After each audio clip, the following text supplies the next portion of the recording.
Bem-vindos à aula 169, 169, item 6 do capítulo 18, a ação na passagem do tempo, a influência do passado sobre a ação. Então, vamos entender a influência daquilo que já se passou no nosso conhecimento, na nossa abstração, antes de determinar a nossa valoração do que vamos fazer e como vamos agir, correto? Então, como estamos fazendo, compartilhando o PDF, seguimos a influência do passado sobre a ação. Veja bem, quanto mais aumenta a acumulação de bens de capital, maior se torna o problema da conversibilidade. Os métodos primitivos dos agricultores e artesãos de eras passadas podiam ser ajustados mais facilmente a novas tarefas do que os métodos capitalistas modernos. Aquela máquina colheitadeira de soja, ela tem uma finalidade que não dá para você plantar com ela. Mesmo o carro de boi que fazia uma coisa, fazia uma série de coisas. Por exemplo, a mão do homem, que é o bem não específico, né, mais geral que existe, que é o trabalho do ser humano, ele é altamente conversível. Mas é precisamente o moderno capitalismo que se confronta com rápidas mudanças de condições. Olha que contraponto. As mudanças no conhecimento tecnológico e na demanda dos consumidores, que atualmente ocorrem todos os dias, tornam obsoletos muitos dos planos que dirigem o curso da produção e suscitam a questão de saber se devemos ou não continuar no mesmo caminho. Eu vou grifar esse primeiro parágrafo inteiro. Por quê? Porque ele é a prova de que quanto mais evoluímos tecnologicamente no capitalismo, mais estamos suscetíveis a mudanças de escolhas do mercado e, portanto, menos poder um grande capitalista tem de se manter lá, a não ser com a ajuda do Estado, se tornando amiguinho do Estado. No livre mercado, quanto mais o capitalismo avança, mais as tecnologias chegam em todas as pontas, mais todo mundo se encontra em condições de entrar no jogo. Ou seja, é no capitalismo que se encontra a verdadeira liberdade de ação. O espírito de inovação arrebatadora pode conquistar os homens, pode triunfar sobre as inibições da inércia e da indolência, pode incitar os preguiçosos, escravos da rotina, a romperem com seus valores tradicionais e pode, peremptoriamente, exortar as pessoas a seguirem novos caminhos e a buscarem novas metas. O que eu acabei de falar. Os doutrinários podem tentar esquecer que somos, em todos os nossos esforços e tentativas, os herdeiros de nossos antepassados e que nossa civilização, o produto de uma longa evolução, não pode ser transformada em um só golpe. Mas a propensão para a inovação, por mais forte que possa ser, é mantida dentro de certos limites que forçam os homens a não se desviarem muito precipitadamente do caminho adotado pelos seus ancestrais. Toda a riqueza material é um resíduo de atividades passadas e está materializada em bens de capital concretos, de conversibilidade limitada. Os bens de capital acumulados dirigem as ações dos vivos por caminhos que eles não teriam escolhido se sua possibilidade de escolha não tivesse sido restringida por ações consumadas no passado.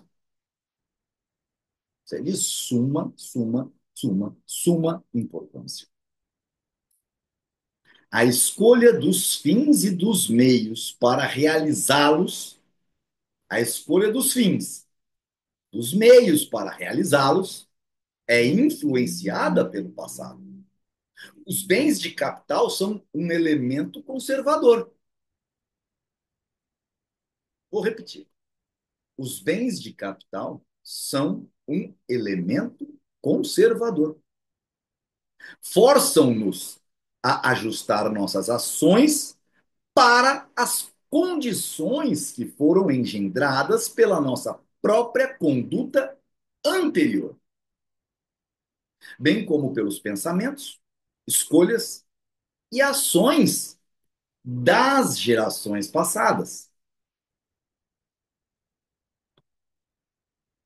Podemos imaginar. Então, aqui fica um ponto importante. Fica um ponto extremamente importante. Eu vou deixar sublinhado como uma informação do porquê muitos libertários, tendem para o conservadorismo. E de forma que aqui não vou fazer uma análise praxeológica, mas uma análise de pessoal, subjetiva, de aspecto psicológico. Horas. Rodrigo, você é um conservador? Eu acho que eu seria meio hipócrita se dissesse sim, sou. Eu sou um conservador, né? Eu, minha esposa sai para trabalhar. Eu não gosto, vou ser bem sincero. Gostaria muito que a gente tivesse, eu pudesse mandar, né, nela. Mas o mundo moderno não me permite. Então você é um conservador em essência, mas não na prática. Também poderia ser dito assim. Ah,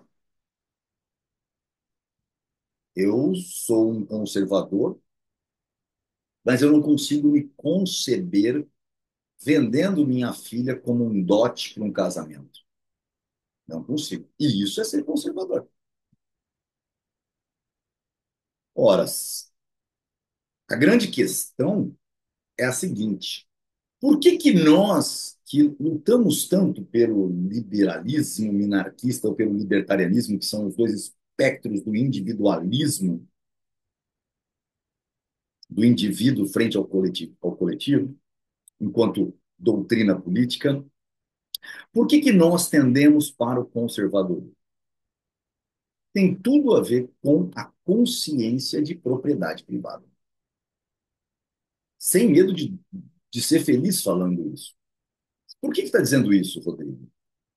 Horas, simplesmente porque é natural que nós entendamos que esse conceito de propriedade privada que estão materializados em bens de capital, e como acabamos de ver praxeologicamente, bens de capital são um elemento conservador,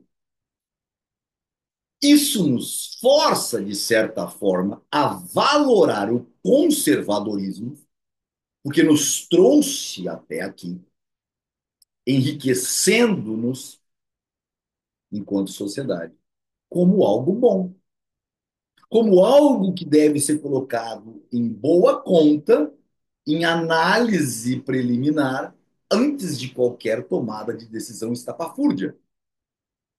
É por isso que liberais e libertários acabam tendendo, e aí é o que falta de conhecimento aprofundado.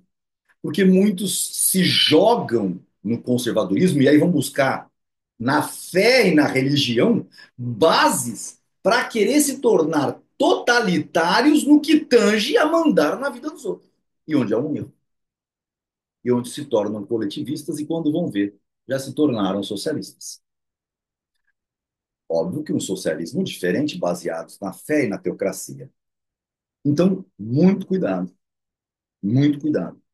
Entender o mundo é muito importante para não cometer erros crassos que nos tira do conhecimento lógico racional e nos leva para o conhecimento metafísico e abstrato e subjetivo. Podemos imaginar como seriam as coisas se, dotados do conhecimento sobre recursos naturais, geografia, tecnologia e higiene de que hoje dispomos, tivéssemos podido, consequentemente, organizar todos os processos de produção e fabricar todos os bens de capital. Podemos imaginar como seriam as coisas se, dotados do conhecimento sobre recursos naturais, geografia, tecnologia e higiene de que hoje dispomos, tivéssemos podido, consequentemente, organizar todos os processos de produção e fabricar todos os bens de capital. Teríamos colocado os centros de produção em outros lugares. Ora, muito provavelmente, nós teríamos desenvolvido o mundo nos trópicos, para não gastar muita energia com calefação. Nós teríamos desenvolvido o mundo de forma diferente, correto? Teríamos colocado os centros de produção em outros lugares, teríamos povoado a superfície da Terra de outra maneira. Algumas áreas que hoje são densamente habitadas e com muitas fábricas e fazendas seriam menos ocupadas. Teríamos juntado mais pessoas, mais lojas e mais fazendas em outras áreas. Todos os estabelecimentos seriam equipados com as máquinas e ferramentas mais eficientes. Cada uma delas teria o tamanho ideal para a utilização mais econômica possível de sua capacidade de produção. No mundo de nossa planificação perfeita, não haveria atraso tecnológico. No mundo de nossa planificação perfeita, não haveria atraso tecnológico, nem capacidade de produção ociosa, nem transporte desnecessário de homens ou de bens. A produtividade do esforço humano seria muito maior do que a prevalecente na nossa imperfeita situação atual. As publicações dos socialistas estão cheias dessas fantasias utópicas. Quer se apresentem como marxistas ou socialistas não marxistas, como tecnocratas ou simplesmente como planejadores, estão todos ansiosos para mostrar como as coisas na realidade estão mal organizadas e como os homens poderiam ser mais felizes se lhes fossem atribuídos poderes ditatoriais exclusivamente por causa, dizem eles, das deficiências do modo de produção capitalista, a humanidade se vê impedida de usufruir de todas as comodidades que poderiam ser obtidas com o atual estágio do conhecimento tecnológico. É isso que faz com que um Maduro se torne ditador, um Kim Jong-un, um Putin, um Trump, um Lula, querendo achar a solução, né, para aquilo que não há. O erro fundamental desse racionalismo romântico consiste no desconhecimento do grau de inconversibilidade dos bens de capital disponíveis, assim como de sua escassez. Os produtos intermediários hoje disponíveis foram fabricados no passado pelos nossos ancestrais e por nós mesmos, em conformidade com as ideias, fins e processos tecnológicos então, naquela época, prevalecentes. Se desejarmos atingir outros fins e adotar outros processos tecnológicos, estaremos diante da seguinte alternativa: dois pontos. Ou abandonamos uma grande parte dos bens de capital disponíveis, jogamos fora e começamos a produzir novos equipamentos modernos, ou teremos de ajustar os nossos processos de produção, na medida do possível, ao caráter específico dos bens de capital disponíveis. A escolha é feita, como sempre ocorre na economia de mercado, pelos consumidores, que se manifestam comprando ou deixando de comprar qualquer produto. É por isso que existem produtores marginais usando equipamentos mais antigos. É o consumidor que manda na bagaça toda. Ao escolherem entre imóveis velhos e imóveis novos, dotados de todo conforto moderno, entre estrada de ferro e automóvel, entre luz elétrica e lampião a gás, entre tecidos de algodão e de rayon, entre meias de seda ou de nylon, os consumidores estarão implicitamente escolhendo entre continuar a empregar os bens de capital previamente acumulado ou deixá-los virar sucata. Quando um velho imóvel, que ainda pode ser habitado durante anos, não é prematuramente demolido e substituído por outro moderno, porque os locatários não estão dispostos a pagar aluguéis mais altos, preferindo satisfazer outras necessidades em vez de viver num lar mais confortável, temos uma evidência de como o consumo presente é influenciado pelas condições do passado. O fato de que nem todo avanço tecnológico seja instantaneamente usado em todas as suas possíveis aplicações não é mais surpreendente do que o fato de que nem todas as pessoas se desfazem de seu carro velho ou de suas roupas usadas, só porque saiu um modelo novo de carro ou porque mudou a moda. Em todas essas situações, as pessoas estão motivadas pela escassez de bens disponíveis. Suponhamos que uma nova máquina, mais eficiente que as usadas anteriormente, tenha sido inventada e construída agora. Se as fábricas equipadas com máquinas antigas menos eficientes irão ou não abandoná-las, apesar de ainda terem utilidade, e substituí-las pelo modelo novo, depende do grau de superioridade da nova máquina. Somente quando essa superioridade é suficientemente grande para compensar o investimento adicional necessário, justifica-se economicamente deixar de usar o equipamento antigo. Vamos agora à abstração matemático-conceitual. Seja Pzinho o preço da nova máquina e Qzinho o preço que pode ser obtido vendendo-se a máquina velha como sucata. Azinho o custo de fabricação com a máquina velha de uma unidade do produto Bzinho, do produto, ainda vai se dizer o nome. Bzinho, o custo de fabricação com a máquina nova, sem levar em consideração os gastos necessários para a sua aquisição. Suponhamos ainda que a superioridade da nova máquina consista apenas numa melhor utilização da matéria-prima e do trabalho, e não na capacidade de fabricar uma maior quantidade de produtos. E que, sendo assim, então não vai produzir mais produtos, só vai melhor utilizar matéria-prima e trabalho, deixando o produto mais barato. Nós não vamos entrar numa maior produtividade, então, no conceito que estamos olhando, para facilitar a abstração, certo?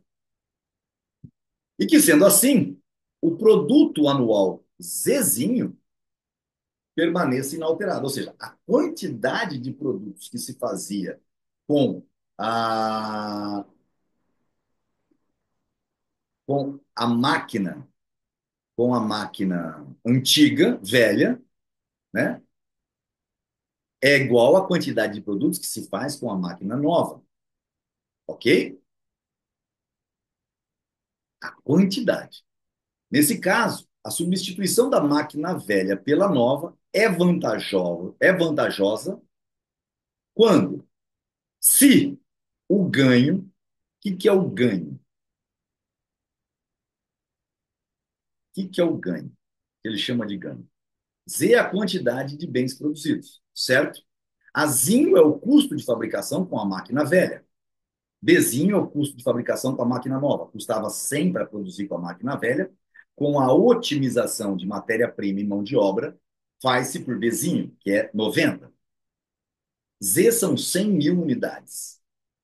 100 mil unidades a R$ 100 saía 10 milhões de reais de custo, quando agora sai por 90, 9 milhões de reais de custo anual.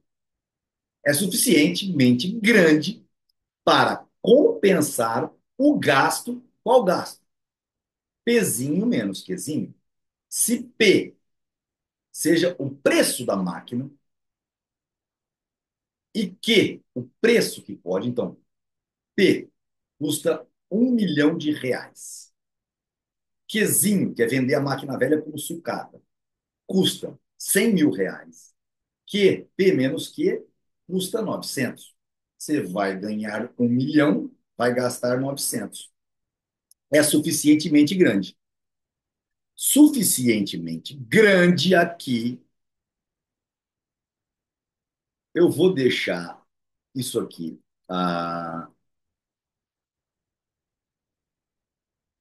suficientemente para compensar o gasto. Por que eu vou deixar isso aqui de forma marcada? Porque vocês têm que se lembrar que existe o fator tempo numa série de coisas, inclusive bens de capital é tempo acumulado. Então, não é simplesmente essa continha de padaria que eu acabei de fazer, ok? Isso foi só para demonstrar números aqui desta forma. Por isso, utilizando esses termos categoriais, né, constantes, algébricas, e não números cardinais nas contas, né, como exemplo. Por quê? Porque dentro de P menos Q pode ter depreciações e coisas muito mais complexas do que simplesmente a máquina nova custa 1 milhão e a que vai ser vendida por sucata, o sucateiro paga 100. Entendeu? Podemos desprezar as diferenças de depreciação. Tem de falar aqui. Pressupondo que as respectivas cotas anuais são de mesmo valor. Horas. Isso contabilmente. Mas a máquina, o carro, quando você tira da concessionária, a depreciação de tirar de ser novo para ser um carro usado é muito maior do que a do primeiro ano para o segundo, a do segundo para o terceiro, a do terceiro para o quarto. Concorda comigo? Obviamente que a depreciação de uma máquina mais antiga ela é tanto menor do que a depreciação de uma máquina recém-colocada no seu ativo. As mesmas considerações também são válidas no caso de transferência de uma fábrica existente em um determinado local, onde as condições de fabricação são menos favoráveis para um local que ofereça condições mais favoráveis. Então, o que Mises está colocando aqui é o seguinte: horas, meu produto chega e está sendo todo vendido, mas ele é produzido por 90, mas os meus custos de transporte para o mercado consumidor vale 100 horas. Se eu produzir, né, lá no próximo do mercado consumidor, meus custos de transporte viram 1. E aí essa conta, de novo, que você vai fazer abstraindo. Ao invés de preço da máquina, é o preço do transporte. Né? A menos B vai ser o 10 menos 1, né? Vezes Z, que tem que ser suficientemente grande para compensar o quê? O P menos Q. Só que P menos Q não vai ser mais máquinas novas e máquina velha. Vai ser abandonar a fábrica, vender o imóvel antigo lá no Amapá e comprar uma fábrica nova e manter ela em São Paulo, onde está o maior mercado consumidor, correto? O atraso tecnológico e a inferioridade econômica são duas coisas diferentes e não devem ser confundidas. Pode ocorrer que um centro produtor, considerado ultrapassado do ponto de vista tecnológico, tenha condições de competir com sucesso com outros centros melhor equipados ou melhor localizados. O grau de superioridade que o equipamento tecnicamente mais eficiente ou a localização mais adequada proporcionam será comparado com o gasto adicional desnecessário para trocar a máquina velha pela nova. Essa comparação é decisiva. Dependerá da conversibilidade dos bens de capital em questão. Acabei de dar exemplo. A distinção entre perfeição tecnológica e conveniência econômica não é, como nos querem fazer crer os românticos engenheiros sociais, uma característica do capitalismo. De jeito nenhum. Na realidade, apenas o cálculo econômico, tal como só é possível numa economia de mercado, permite efetuar as operações matemáticas necessárias para a percepção dos fatos mais relevantes. E eu espero cada vez mais que o ILAN cresça e esse curso chegue a mais pessoas, tenhamos muitos engenheiros aqui que façam como eu, deixem de ser tapados pelo positivismo e se joguem nessa moderna matemática subjetivista. Uma administração socialista não teria condições de formar uma ideia precisa do estado de coisas por meio de métodos aritméticos.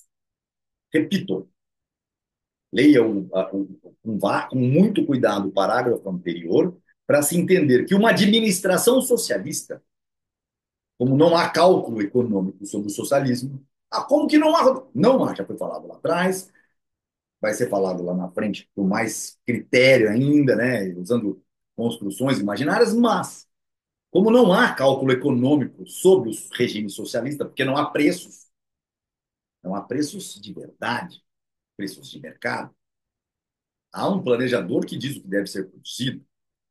Então, numa administração socialista, não teria condições de formar uma ideia precisa do estado de coisas por meio de métodos aritméticos. Não teria, portanto, como saber se o que planeja e coloca em operação é a maneira mais adequada de empregar os meios disponíveis para satisfazer o que considera ser a mais urgente das necessidades ainda não satisfeitas. O capitalismo é imperfeito? É. Nossa, essas máquinas. Hoje tem máquinas muito mais modernas que produzem muito mais barato. Podemos fazer um passe de mágica? Não. O capitalismo é imperfeito? É. Mas sua imperfeição é muito, muito, muito superior a qualquer abstração do mundo socialista. Mas muito, de muito longe, de não ter como se mirar uma coisa na outra. Mas se pudesse calcular, procederia da mesma maneira que qualquer homem de negócios.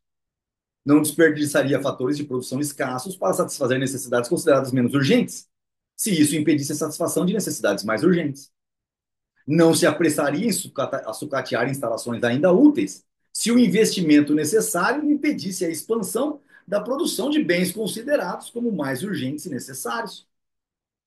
Se levarmos o problema da conversibilidade na devida conta, podemos evitar erros muito comuns.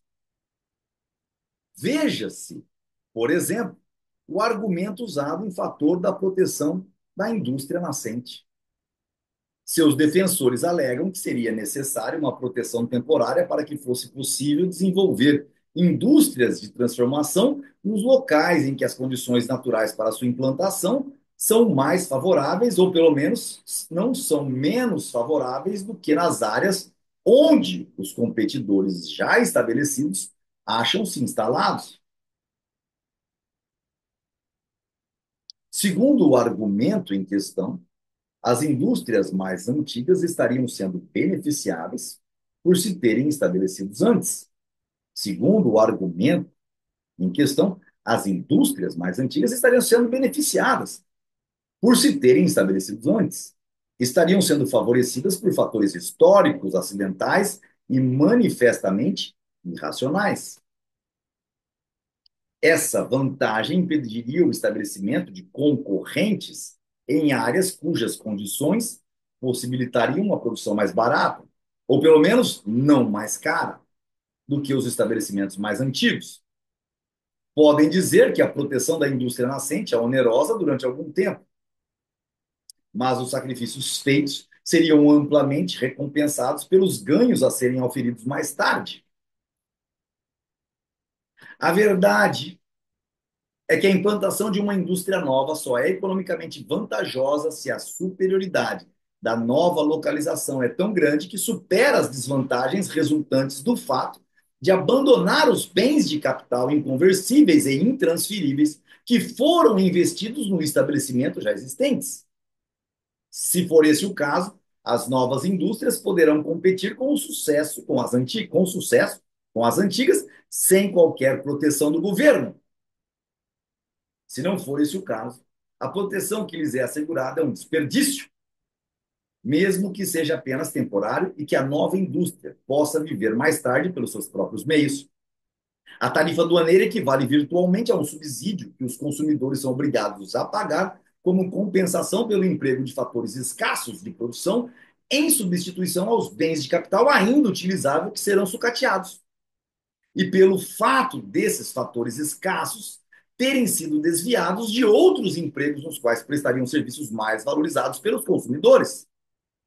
Os consumidores são privados da oportunidade de satisfazer certas necessidades, porque os bens de capital necessários estão sendo usados na produção de bens que já estariam disponíveis se não existissem as tarifas, os subsídios, a proteção, os pró-álcool da vida. Pró-álcool é um insucesso tão grande, tão gigantesco, que até hoje, por lei, é obrigado a gente botar 25% de álcool na gasolina. Cabe com essa obrigatoriedade que nós teremos gasolina mais eficiente e o álcool vai cair de preço de tal forma que não vai se sustentar a sua produção. E com isso, mais soja, mais milho, mais gado serão produzidos e o alimento vai ser mais barato, mais barato. Esse é o ponto-chave, pessoal. Esses são os produtos mais urgentes que estão deixando de ser fabricados. E o dinheiro que está sendo roubado de imposto para manter tudo isso, está deixando de sobrar dinheiro no bolso para a pessoa que iria conseguir fazer sua consulta no médico. A reserva de mercado pelos médicos com CRMs, com conselhos de classe, como CREA, como OAB, faz com que menos pessoas possam ser atendidas e morram na fila do SUS. O que as pessoas não entendem é que não há benefício, por menor que seja, de uma ação conturbadora do livre mercado que possa ser justificada. Há uma tendência universal de as indústrias se deslocarem para os locais onde a potencialidade para a produção seja mais propícia. Na economia de mercado livre, essa tendência é atenuada na medida em que se leva em consideração a inconversibilidade dos escassos bens de capital.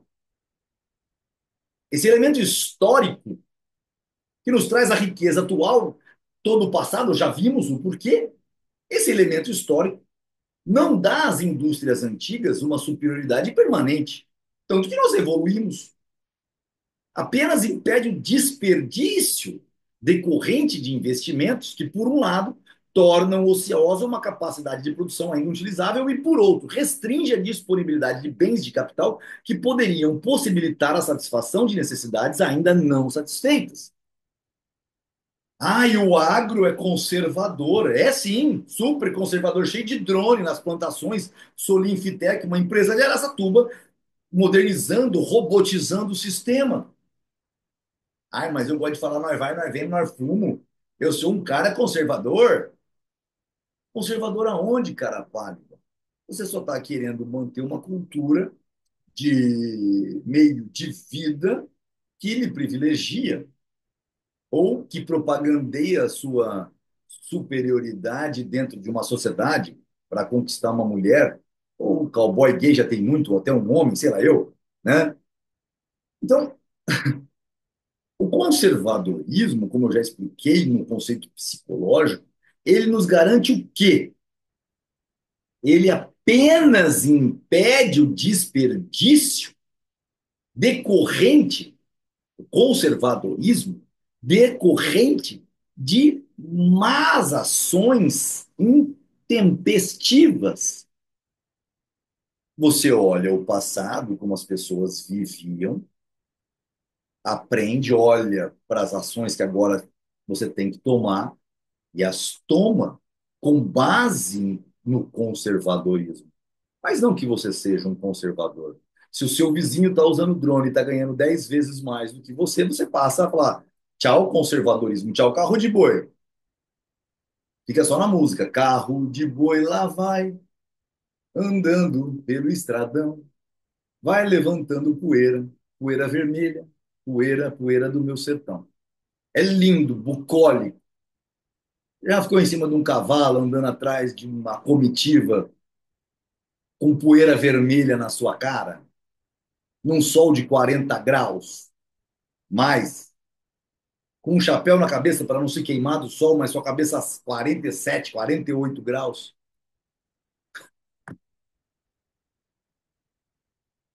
Às vezes eu me pergunto se a humanidade não estaria já muito mais evoluída se ela não deixasse os argumentos de fé subjetiva atrapalharem a racionalidade. Mas não cabe a mim fazer esses julgamentos. Na ausência de tarifas protetoras, então já vimos isso, né? Na ausência de tarifas protetoras, a migração de indústrias é adiada até que os bens de capital investidos nas instalações existentes se tenham desgastados ou tornado obsoletos, em virtude de um desenvolvimento tecnológico tal que torne indispensável a sua substituição por equipamentos novos. A história industrial dos Estados Unidos nos fornece inúmeros exemplos do deslocamento dentro do país de centros de produção industrial, sem que tenha sido necessária qualquer proteção por parte do governo. O argumento da indústria nascente é tão espúrio quanto todo outro, argumentos usados em favor do protecionismo. Outra falácia muito popular refere-se ao fato de existirem patentes que não são utilizadas, mas cuja utilização seria benéfica. Uma patente é um monopólio legal garantido por certo número de anos ao investidor de um novo dispositivo. E aqui entra em algumas discussões entre eu e Mises, no sentido de que ele está certo. É um monopólio legal que é garantido pelo Estado. Não existe objetivistas dizer que não vai poder existir um Estado, porque tem alguém que tem que te punir criminalmente se você usar algo que o Estado deu como monopólio legal para outro. Agora, o grande problema meu de discussão com Mises é quem que define esse certo número de anos? O Estado? Se um cara gasta uma semana para desenvolver uma coisa, ele tem 10 anos de garantia daquela tecnologia. Se o outro leva 10 anos para desenvolver, ele vai ter os mesmos 10 anos. Concorda que tudo bem, sempre vai ser uma escolha subjetiva. Num processo para desenvolvimento se gastou US$ 1 milhão, no outro gastou 100 milhões de dólares. Quanto mais tempo você der, menos ele tem que trazer o retorno desse investimento. Então, no modelo de negócio, é o seguinte: olha, o custo para o desenvolvimento te dá um tempo de uso exclusivo.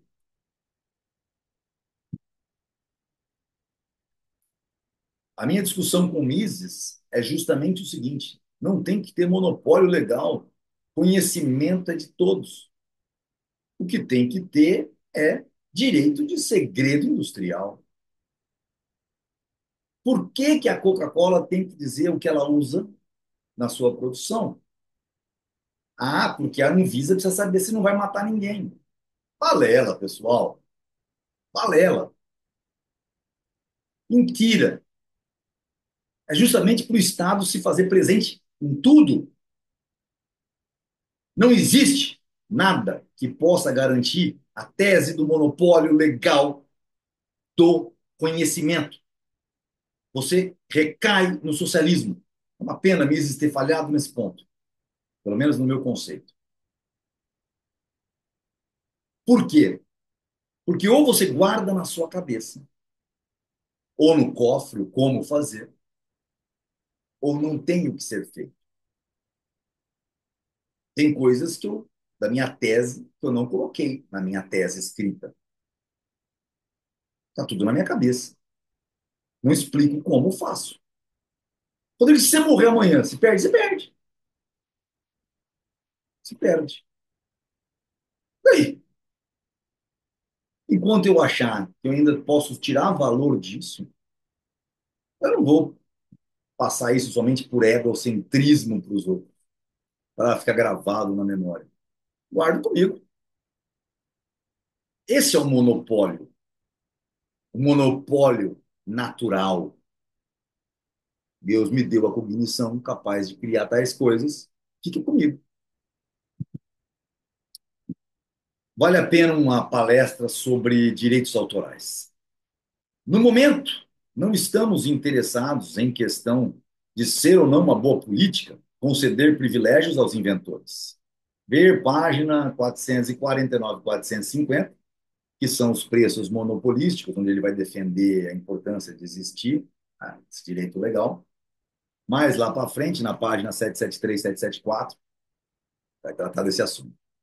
Estamos lidando apenas com a afirmativa de que as grandes empresas fazem um mau uso do sistema de patentes. Então, assim, a discussão agora é assim: alguém tem a patente de se criar uma máquina que cura o câncer, mas eu estou vendendo remédio para o câncer agora e não quero usar essa máquina, privando o público de benefícios que o progresso tecnológico poderia proporcionar-lhe.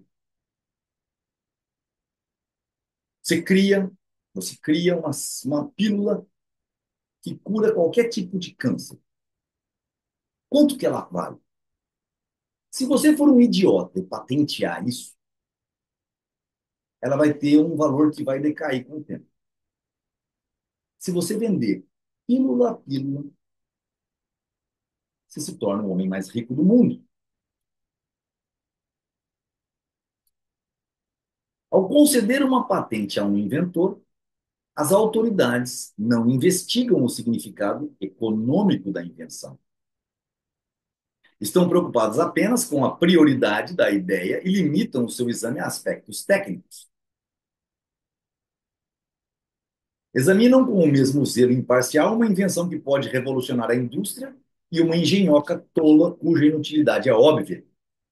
Assim sendo, a proteção da patente é concedida a um grande número de invenções sem nenhum valor. Seus autores são inclinados a superestimar a importância de sua invenção para o progresso do conhecimento tecnológico e alimentam esperanças exageradas em relação aos ganhos materiais que dela poderiam decorrer. Desapontados, queixam-se do absurdo de um sistema econômico que privaria as pessoas dos benefícios do progresso tecnológico. As condições nas quais é economicamente viável substituir equipamento velho, ainda útil, por equipamento novo já foram analisadas anteriormente. Assim, se essas condições não estão presentes, não vale a pena, seja para uma empresa privada numa economia de mercado ou para um administrador socialista de um sistema totalitário, adotar imediatamente um novo processo tecnológico. As novas máquinas a serem produzidas, a expansão das indústrias já existentes e a substituição de equipamento velho e desgastado serão feitas com base nas novas ideias. Mas o equipamento ainda utilizável não será sucateado. Lembra que eu falei lá no começo das indústrias marginais? O novo processo será adotado paulatinamente. As indústrias equipadas com sistemas antigos durante certo tempo ainda serão competitivas com as indústrias modernas equipadas, modernamente equipadas. Quem duvidar do acerto dessa afirmativa devia se perguntar se joga fora os seus rádios e aspiradores de pó cada vez que novos e melhores modelos são oferecidos à venda. Não faz a menor diferença. A mesma coisa para quem tem um iPhone. Eu sempre troco pelo iPhone novo. Você joga fora o velho ou você vende o velho? Se faz a menor diferença se a nova invenção está ou não protegida por uma patente. Não faz a menor diferença. Uma firma que adquiriu uma licença já pagou para usar a nova invenção. Se ainda assim não usa o novo método, é porque sua adoção não é lucrativa. De nada adianta que o monopólio garantido pelo governo e representado pela patente impeça os competidores de aplicá-la. O que conta é o grau de superioridade assegurada pela nova invenção em relação aos velhos métodos.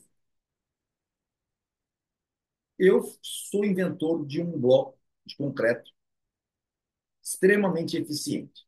Eu trabalhava para uma grande incorporadora de São Paulo, como gerente de desenvolvimento tecnológico.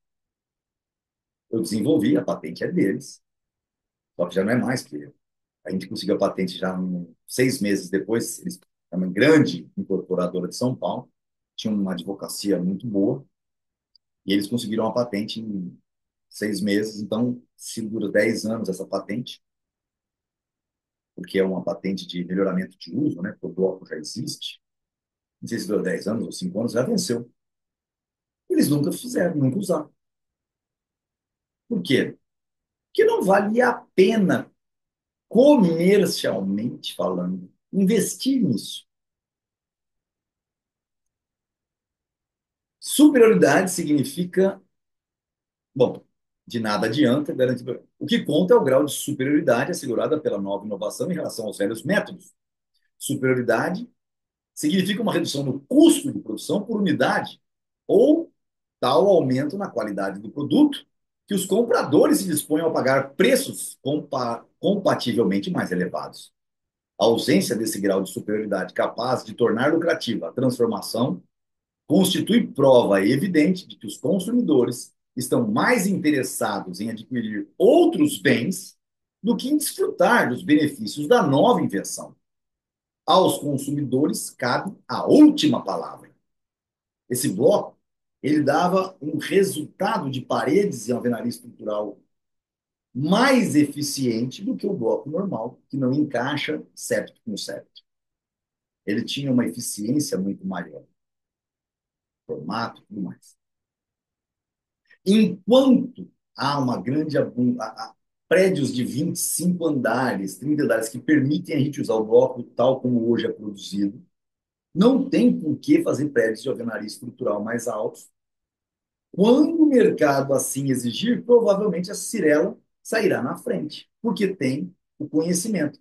Ou nem tem mais o conhecimento, porque eu saí de lá, é uma forma geométrica que ela não tem mais o direito de produzir sozinha para ela. Tá certo?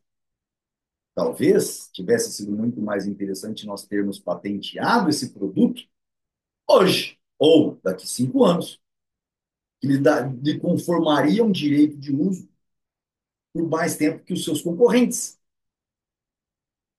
Não é o caso agora. Esses fatos passam despercebidos a alguns observadores superficiais por estarem obnubilados com a visão turva pelas práticas adotadas por muitas das grandes empresas de adquirir os direitos de uma patente no seu campo de atividade sem aparentemente se preocuparem com a sua utilidade. Foi um erro da Cirela, foi um erro meu também, porque foi uma recomendação minha. Eu nunca tinha estudado a escola austríaca. Senão, o que eu tinha me preocupado é, olha, eu tenho esse conhecimento, é meu e é seu, porque eu separo meu salário. No entanto, fazer o uso dele agora, sem colocarmos em uso, e isso refletir num resultado que coloque a Cirela numa situação que ela possa cobrar preços monopolísticos, que está lá atrás, no capítulo 14, tá vendo? Uma coisa fala com a outra. Somente se você entendeu as 17 possibilidades e necessidades que se entrelaçam da vantagem do monopólio, que monopólio por si só não é vantagem, ele precisa de uma curva de demanda que se adeque. Monopólio, você ter um monopólio de algo é apenas a primeira consideração para que você possa proceder com a sua possibilidade malvadona de cobrar preços monopolísticos. Precisa de uma curva de demanda adequada. Se a patente vai te dar esse direito ou não, depende do momento do mercado, que foi o que efetivamente a Cirela, eu não tínhamos conhecimento quando se patenteou por um período curto, que agora já não é mais de uso exclusivo dela, no que não lhe permitiria o monopólio, portanto, não os preços monopolísticos.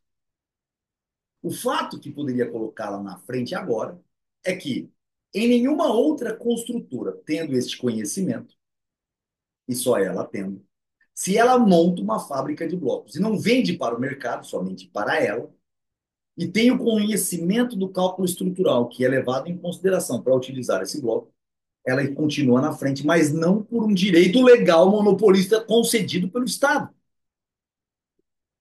Ela vai dizer: nós não vamos patentear esse método, nós vamos deixá-lo dentro de casa. correto?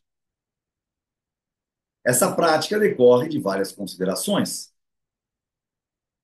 Um, ainda não é possível determinar a importância econômica da inovação. Nosso erro lá atrás. Dois, a inovação é obviamente inútil, mas a firma acha que pode desenvolvê-la de modo a torná-la útil. Três, a aplicação imediata não é lucrativa, mas a firma pretende usá-la mais tarde, quando tiver de substituir o seu equipamento desgastado. Eu acho que esse tem três está errado. Se há um período de maturação, um período de direito legal de uso concedido pela patente, essa empresa ela corre um risco de desenvolver esse conhecimento e perdê-lo depois para o mercado, porque a patente não será mais legalmente sua de uso exclusivo. Então, a firma pretende usá-la mais tarde, quando tiver que substituir o equipamento, mas isso só vai ser benéfico para essa empresa se ela tiver evoluído e puder registrar uma patente nova no momento certo, que lhe garanta um direito de uso exclusivo, para que então tenha monopólio e possa exercer preços monopolísticos. A firma quer encorajar o inventor a continuar suas pesquisas, apesar do fato de até então seus esforços não terem resultado numa inovação de aplicação prática. Isso aconteceu comigo. Por incrível que pareça, eu estava trabalhando numa empresa que queria vender para a Cirela tecnologia. Nós desenvolvemos muita coisa, mas o ano era 2008 e vinha a crise no mercado imobiliário dos Estados Unidos. Se sabia que o Lula ia criar o Minha Casa Minha Dívida, então todo mundo estava criando tecnologias, ou as próprias empresas, ou empresas estavam comprando outras, como a Gafisa comprou a Tenda, a MRV criando, a Cirela criando, Tecnisa criando, todo mundo criando, tentando criar para o Super Eco, chamava-se assim, Projeto Super Eco, para atender o Minha Casa Minha Dívida. Eu trabalhava para uma empresa. Quando houve esse assunto, houve um arrefecimento. O meu patrão solicitou que eu voltasse para a Ilha Solteira, eu estava morando em São Paulo, ficasse lá, pesquisando qualquer outra coisa, recebendo salário. Mas que nós não lançássemos o produto e a proposta quando eu fui para essa empresa, que eu seria sócio desse negócio. Fato esse que me fez pedir as contas, voltar para essa turma, e neste momento a própria Cirela, que era o objetivo desse cara, de criar a tecnologia para vender, me chamou e falou: vamos colocar isso em andamento. Sim, a firma quer apaziguar inventores litigiosos a fim de poupar as perdas de tempo e dinheiro e o desgaste nervoso que ações de indenização por pequenas infrações podem provocar. Alguém inventa uma coisa extremamente inútil, mas que leva alguém a criar, a partir de um pequeno procedimento aqui, algo extremamente útil. Esse cara entra dizendo que ele tem direito de parte daquilo. O dono da empresa que está preocupado com 100 mil reais fala: não, eu compro sua patente. Né? Serve para nada, ou já serviu para alguma coisa.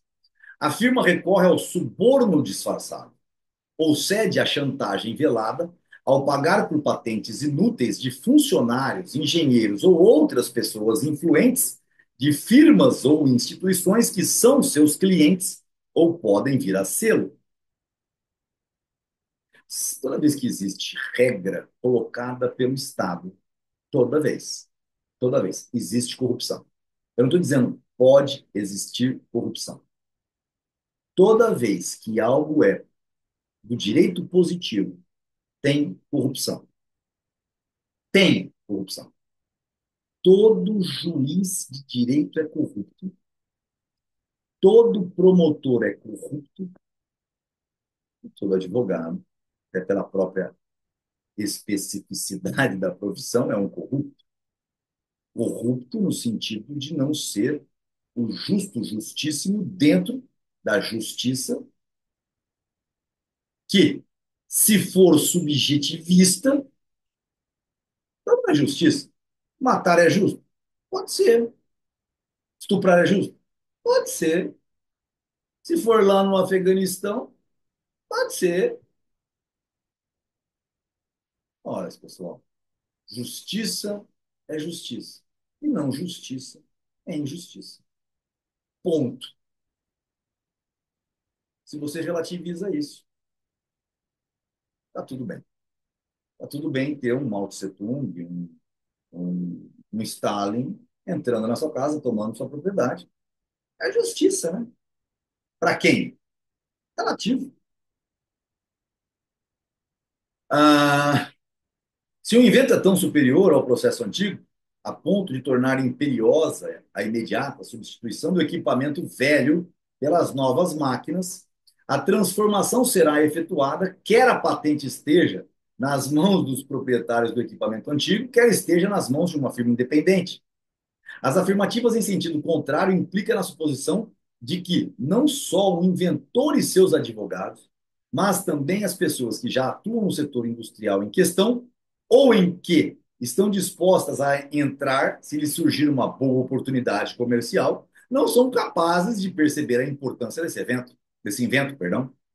O inventor vende os seus direitos à firma já instalada e que usa o equipamento antigo por uma bagatela, porque ninguém mais se interessa em adquiri-los. E essa velha firma é tão obtusa que não consegue perceber as vantagens que poderia obter da utilização do invento. Ora, é claro que o melhoramento tecnológico não pode ser adotado se as pessoas não percebem a sua utilidade. Num regime socialista, a incompetência ou a teimosia de um chefe de departamento seria o bastante para impedir a adoção de um método de produção mais econômico. O mesmo ocorre em relação às invenções nos setores dominados pelo governo.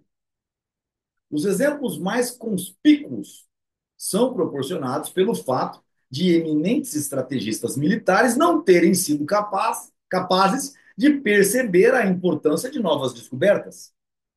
A Alemanha não se dedicava à arma nuclear porque os teóricos eram judeus, a maioria. O grande Napoleão não percebeu a ajuda que os barcos a vapor certamente dariam aos seus planos para invadir a Inglaterra. Tanto Foch como o Estado-Maior alemão subestimaram, no limiar da Primeira Guerra Mundial, a importância da aviação. E mais tarde, o eminente pioneiro da Força Aérea, General Billy Mitchell, passou por experiências bastante desagradáveis. As coisas ocorrem de uma maneira inteiramente diferente no âmbito de uma economia de mercado que não tenha seu funcionamento entravado pela mentalidade estreita da burocracia. No mercado prevalece mais uma tendência a superestimar do que a subestimar as potencialidades de uma inovação. A história do capitalismo moderno mostra inúmeros exemplos de tentativas fracassadas de adotar inovações que se mostraram no futuro inúteis. Muitos empresários pagaram caro por seu infundado otimismo.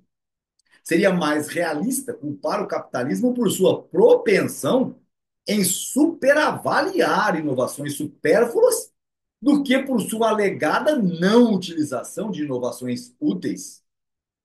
É um fato inegável o de que grandes quantias têm sido desperdiçadas na compra de patentes sem qualquer utilidade e em malogradas tentativas de dar-lhes aplicação prática. É um absurdo falar de uma suposta predisposição das grandes empresas modernas em relação ao progresso tecnológico. As grandes companhias gastam somas enormes na pesquisa de novos processos e novos equipamentos. Aqueles que deploram o alegado boicote das inovações, das invenções, perdão, pelas empresas privadas não devem pensar que fizeram prova de suas assertivas referindo-se ao fato de que muitas patentes ou nunca foram utilizadas ou só o foram com muito atraso. É indubitável que o maior número delas não tem aplicação na prática. Quem alega haver boicote de inovações úteis não é capaz de citar um único exemplo de uma inovação que não esteja sendo usada nos países onde o direito de patente é reconhecido e que esteja sendo usada na União Soviética, que não reconhece o direito de patente. A limitada conversibilidade dos bens de capital representa um papel importante na geografia humana. A atual distribuição de centros industriais e residenciais sobre a superfície terrestre é, numa certa medida, determinada por fatores históricos. O fato de determinados locais terem sido escolhidos num passado distante ainda produz consequências. Prevalece, sem dúvida, uma tendência universal de as pessoas se deslocarem para aquelas áreas que oferecem melhores potencialidades para a produção. Entretanto, essa tendência é limitada não apenas por fatores institucionais, tais como barreiras migratórias, há também um fator histórico que representa um papel muito importante. Por que o povo da Europa não se muda para o Brasil? Existem bens de capital de conversibilidade limitada, investidos em áreas que, do ponto de vista do conhecimento atual, não são as mais indicadas. Ora, não mudam porque lá tem estradas maravilhosas, ferrovias maravilhosas, padrão de vida instituído lá, que não dá para se jogar para cá. Então, são bens inconversíveis, fazem com que as pessoas prefiram morar lá. Mas eles não vão abandonar lá e construir tudo de novo aqui. Os custos de transportes de carne, soja, de todos esses bens, compensa ainda manter esses bens lá. Existem bens de capital de conversibilidade limitada investido em áreas que, do ponto de vista do conhecimento atual, não são as mais indicadas. Sua inamovibilidade contrabalança a tendência de localizar usinas, fazendas e habitações, segundo as informações que nos proporcionam hoje a geografia, a geologia, a fisiologia animal e vegetal, a climatologia e outros ramos da ciência. Face às vantagens de um deslocamento para locais que oferecem condições mais propícias, Brasil, devem ser colocadas as desvantagens de abandono de bens de capital, ou seja, estradas, rodovias, hospitais, bens imóveis e tudo mais, de bens de capital de conversibilidade e transferibilidade limitadas. Assim sendo, o grau de conversibilidade dos bens de capital existente afeta todas as decisões relativas em relação à produção e ao consumo. Quanto menor for o grau de conversibilidade, maior será o retardamento na aplicação do avanço tecnológico. Apesar disso, seria absurdo qualificar esse retardamento de irracional ou retrógrado. Considerar, ao planejar a ação, todas as vantagens e desvantagens esperadas e ponderá-las umas contra as outras é uma manifestação de racionalidade. Não é o empresário que sobriamente efetua os seus cálculos, mas o romântico tecnocrata que deve ser acusado de não querer ver a realidade. O que modera a rapidez do avanço tecnológico não é a imperfeita conversibilidade dos bens de capital, mas sua escassez. Se os bens de capital não fossem escassos, eles abandonavam as estradas, tudo que tinha na Europa, e vinham morar no Brasil, onde não se gasta tanto com gás para calefação, onde, se não, onde a geração de energias renováveis é mais fácil, onde o clima dos trópicos é mais ameno, onde se tem duas, três colheitas no ano. Ora, um mundo muito mais operativo, mas é justamente por serem escassos e terem valor que se mensura essa migração toda e diz: não, não vale a pena. Não somos suficientemente ricos para renunciar aos serviços que os bens de capitais ainda utilizáveis podem proporcionar-nos. Uma disponibilidade de bens de capital não é um obstáculo ao progresso, ao contrário, é a condição indispensável de toda melhoria, de todo progresso. Como assim, Rodrigo? Acabou de falar que é o problema caro? É o problema da escassez que gera o conteúdo de valor que nós damos para as coisas e, portanto, que procuramos melhorar as coisas. Uma indisponibilidade dos bens de capital não é um obstáculo ao progresso, ao contrário, é a condição indispensável de toda a melhoria, de todo o progresso. A herança que o passado nos deixou materializa nos bens de capital hoje disponível, materializada, perdão, nos bens de capital hoje disponível, constitui a nossa riqueza e o meio eficaz de que dispomos para aumentar o bem-estar. É verdade que seria ainda melhor se os nossos ancestrais e nós mesmos, nas nossas ações anteriores, tivéssemos conseguido antecipar melhor as condições em que vivemos hoje. A percepção desse fato nos permite compreender muitos dos fenômenos de nosso tempo, mas não nos permite lançar qualquer culpa sobre o passado, nem revela qualquer defeito inerente à economia de mercado. E aqui vem o final que sempre Mises coloca de forma sucinta, mas que se você procurar entender a profundidade do que ele coloca aqui agora, você precisa mudar conceitos subjetivos da sua vida. Antes de terminar, eu quero falar sobre esse parágrafo, essa frase final dentro deste parágrafo. A percepção não é o que eu quero focar, né? Mas a percepção de conhecer tudo que nós vimos aqui em cima, né? Faz nos compreender muito, né? Os fenômenos do nosso tempo. Agora, faz nos compreender. Mas não nos permite lançar qualquer culpa sobre o passado, nem revela qualquer defeito inerente em relação à economia de mercado.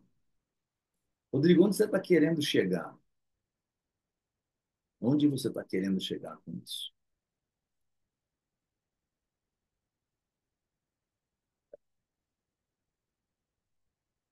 Onde eu estou querendo chegar com isso, né? Essa é a pergunta. Será que poderíamos lançar mão, perdão, lançar culpa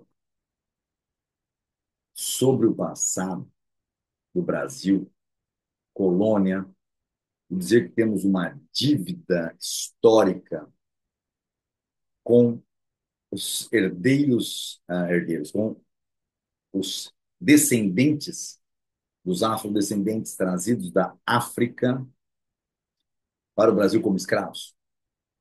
Desculpa. Não. Primeiro que a discussão sobre escravidão, propriedade privada, e como eles foram presos lá, se foi justo ou foi injusto, é assim, considerando o quê? Para não arrumar briga com ninguém. Foi injusto. Foram lá, né, e trouxeram. É injusto, não devia ter, nunca foram propriedades de ninguém, não foram tomados em espólio de guerra, nada disso, e foram vendidos, né, como era feito no passado, negros e brancos e tudo mais, né, se era espólio de guerra, você pegava, você era vendido como escravo, você era propriedade, escravo, propriedade. Ninguém podia ir lá te libertar se não te comprasse. Pois bem, esquecido isso, a pergunta é: podemos lançar culpas sobre o passado? Este é o grande ponto. E se podemos? E se podemos, o que garante que a sua casa é sua, que esse mouse aqui é meu e que esse computador aqui é meu, efetivamente? Deixar isso daí para vocês pensarem, abstraírem, levarem seu cérebro até as últimas consequências praxeológicas. Pelo menos tentarem.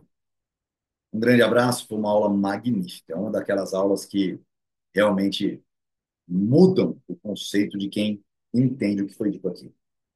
Um abraço a todos vocês, até a nossa próxima aula.